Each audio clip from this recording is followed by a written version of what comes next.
The barn was rated by the Indiana State Historic Architectural and Archaeological Research Database, or SHARD, in 2000, giving it contributing historic status.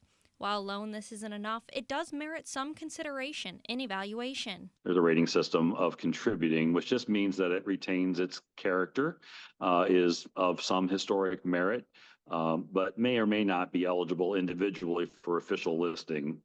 I reached out to the DNR, and they say in this instance that contributing status is not enough. The DNR says, "We do not believe that the barn is individually eligible for inclusion on either the Indiana Register of Historic Sites and Structures or the National Register of Historic Places." However, organizations including Indiana Barn Foundation and Indiana Landmarks are still working to preserve the barn or move it to another site within the park, asking for time and to delay the demolition.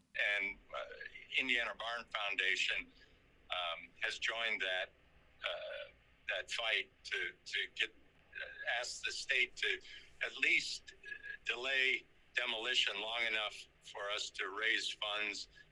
A large group met Tuesday to discuss ways to save the barn and next steps. They hope the DNR will revisit their decision to preserve the barn, like the park's original plan for the under construction inn first showed. The state promised that this barn was staying when they talked about this inn. That was a promise that was made. It was included on the renderings. And so a lot of the passion that's coming about this really comes from being blindsided by giving a promise. While no demolition timeline has been announced, the Department of Natural Resources also told me they plan to use parts of the barn in Potato Creek's Nature Center to share the barn's history with visitors.